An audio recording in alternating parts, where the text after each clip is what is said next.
E aí, meus queridos, tudo bem? Eu sou o Prof. Clayton Reis e essa é a resolução de mais uma questão de termodinâmica que diz o seguinte: a máquina de Carnot é considerada ideal porque tem o maior rendimento entre as máquinas térmicas. O ciclo termodinâmico dessa máquina, representado em um diagrama PV, consiste das seguintes transformações. De A para B, expansão isotérmica, o sistema transforma o calor recebido da fonte quente a temperatura T1 em trabalho. De B para C, expansão adiabática, o sistema realiza trabalho e sua temperatura diminui de T1 para T2. De C para D, compressão isotérmica, o trabalho realizado sobre o sistema é convertido em calor, que é transferido para a fonte fria a temperatura T2. E de D para A, compressão adiabática, o trabalho realizado sobre o sistema produz um aumento de temperatura de T2 para T1. E aí a gente tem então as afirmativas. Assinale a alternativa correta. A primeira alternativa, a alternativa A, diz o seguinte: a área interna do ciclo do diagrama PV é numericamente igual ao trabalho realizado pelo sistema. Essa afirmação já de cara tá certa, porque justamente isso que ele está falando é uma definição geral, não é por causa que é o ciclo de Carnot ou alguma coisa do tipo.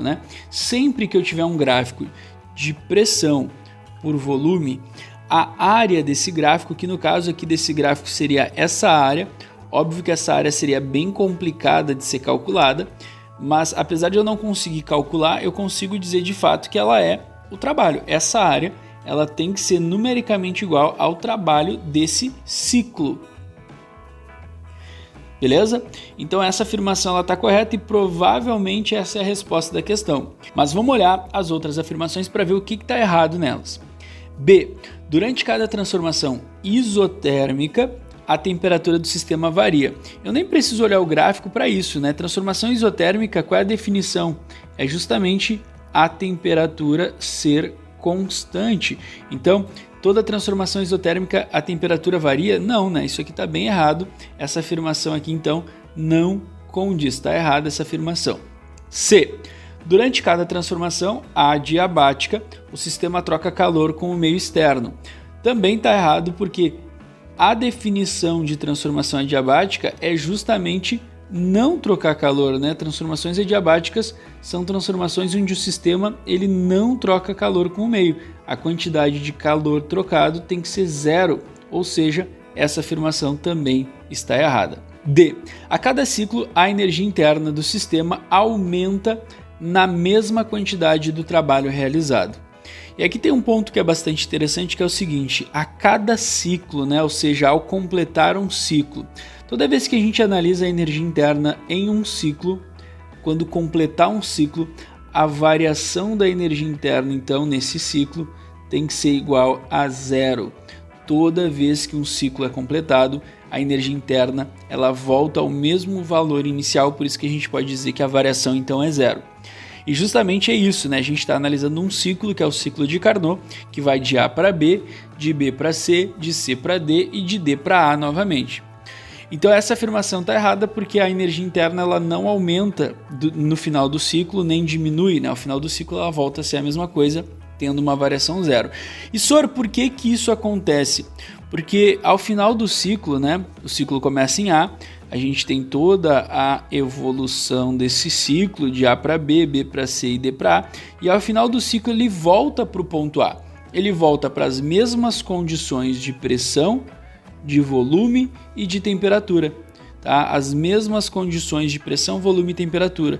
E lembra que a energia interna está associada justamente o quê? À temperatura. Se a temperatura volta ao mesmo valor, no caso ali, valor T1, então a energia interna ela volta para o mesmo valor, independente de qual valor ele era. Certo? Então por isso que ao final de um ciclo a energia interna a gente pode dizer que ela não variou. E por último, a alternativa E. Isso aqui está errado. Então a alternativa E diz o seguinte: como o ciclo é percorrido no sentido horário, que realmente é o que a gente está vendo, sentido horário, do diagrama PV, o sistema cede mais calor ao meio externo do que recebe. E aí aqui a gente precisa, para a gente responder isso, a gente precisa lembrar primeiro que a quantidade de calor é igual a trabalho mais variação de energia interna. Isso aqui é o que a gente chama então de primeiro princípio ou primeira lei da termodinâmica. Beleza. Segunda coisa é tu ter em mente o que eu acabei de falar para a alternativa D, que ao final de um ciclo, né, vamos lembrar que a gente está falando do ciclo aqui, ao final de um ciclo, a energia interna não vai variar, né? A energia interna vai ser zero, a variação dela, ao final de um ciclo. Então o trabalho e o calor vão estar totalmente relacionados. Ao final de um ciclo, o trabalho nesse caso, como o ciclo é horário, o trabalho ele acaba sendo positivo, né? Porque justamente a área feita pelo ciclo, né, de expansão é maior do que a área feita pelo ciclo de compressão. Tá? Mas é uma regrinha que a gente aprende lá na termodinâmica que quando o ciclo tem sentido horário, o trabalho é positivo. Logo, se o trabalho é positivo e a energia interna é zero, o calor vai ser igual ao trabalho, então o calor também tem que ser positivo. E aí ele fala que como o ciclo percorrido é de sentido horário, no diagrama PV, o sistema cede mais calor. Ceder calor significa calor negativo. Então isso aqui está errado, tornando essa afirmação também errada, tá? Pode sempre cuidar isso. Sentido horário do ciclo, trabalho e calor positivos. Sentido anti-horário, trabalho e calor negativos. Então realmente para essa questão a resposta fica a alternativa A. Espero que vocês tenham entendido. Espero que vocês tenham gostado. Muito obrigado por assistirem até aqui. Fiquem ligados aí nas próximas resoluções. Era isso. Bons estudos para vocês e tchau, tchau.